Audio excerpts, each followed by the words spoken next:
ఇప్ప పువ్వు అనేది ఎక్కువగా అడవుల్లో, వనాల్లో, కొండ ప్రాంతాల్లో లభించే ఇప్ప చెట్ల నుంచి వచ్చే పువ్వు. ఈ ఇప్ప పువ్వులు ఆరోగ్య గనులని చెప్పడంలో సందేహం లేదు. ఇక వీటితో చేసిన లడ్డూ తింటే ఆరోగ్యానికి బోలెడని ప్రయోజనాలు ఉన్నాయని నిపుణులు చెబుతున్నారు. వీటిని తింటే జీర్ణక్రియ సక్రమంగా జరిగి జీర్ణాశయంలో కలిగే అనారోగ్యాలు పూర్తిగా నివారించబడతాయి. గిరిజనులు, అటవీ ప్రాంతాల్లో ఉండేవారు ఈ పువ్వులను తరచూ తమ ఆహారంలో ఉపయోగిస్తారు.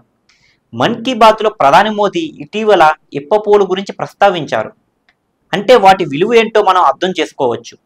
అటువంటి వాటితో చేసిన లడ్డూలను తింటే ఎలాంటి ఆరోగ్యం కలుగుతుందో ఇప్పుడు తెలుసుకుందాం. మన భారత ప్రధాని మోదీ ఇటీవల మన్ కీ బాత్ కార్యక్రమంలో ఇప్ప పువ్వుల గురించి ప్రస్తావించారు. ఈ క్రమంలో చాలామంది అసలు ఇప్ప పువ్వు ఏంటి, దీంతో ఆరోగ్యానికి కలిగే ప్రయోజనాలు ఏంటి, దీంతో చేసిన లడ్డూలు తినడం వల్ల కలిగే ప్రయోజనాలు ఏంటి, పూర్తి వివరాల కోసం మిలియన్లో సెర్చ్ చేశారు. ఇక ఇప్ప పువ్వులు లడ్డూ తింటే ఆరోగ్యంగా ఉండడంతో పాటు కీళ్ళ సమస్యలు, చర్మ సమస్యలు అన్నీ కూడా తగ్గిపోతాయని అంటున్నారు ఆయుర్వేద నిపుణులు. వీటితో పాటు రోగనిరోధక శక్తి కూడా పెరుగుతుంది. ఈ ఇప్ప పువ్వులో పోషకాలు పుష్కలంగా ఉంటాయి. ఇందులోని యాంటీ ఇన్ఫ్లమేటరీ గుణాలు కీళ్ళ నొప్పులను తగ్గిస్తాయి.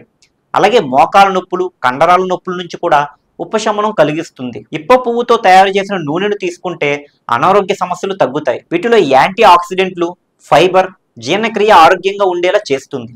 కడుపు సంబంధిత సమస్యలు, ఉబ్బరం, మలబద్ధకం వంటి సమస్యల నుంచి విముక్తి కలిగిస్తుంది. ఈ పువ్వులతో తయారు చేసిన లడ్డూలను తీసుకోవడం వల్ల రోగనిరోధక శక్తి పెరుగుతుంది.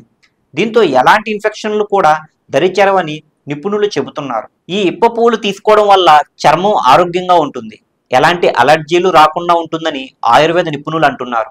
ఇందులో యాంటీ బ్యాక్టీరియల్, యాంటీ ఫంగల్ ఉంటాయి. ఇవి దురద, దద్దుర్లు, తామెర వంటి చర్మ సమస్యలు రాకుండా కాపాడుతుంది. అడుగడుగున క్రిమి కీటకాదులతో ఉన్న అటవీ ప్రాంతంలో నివసించే గిరిజనులు, ఇతర ప్రజలు ఆరోగ్యంగా ఎలాంటి శారీరక చర్మ వ్యాధులు లేకుండా సుఖంగా జీవిస్తున్నారంటే ఇలాంటి వాటిని ఆహారంలో భాగంగా తీసుకోవడమే అని అంటున్నారు ఆయుర్వేద వైద్య నిపుణులు.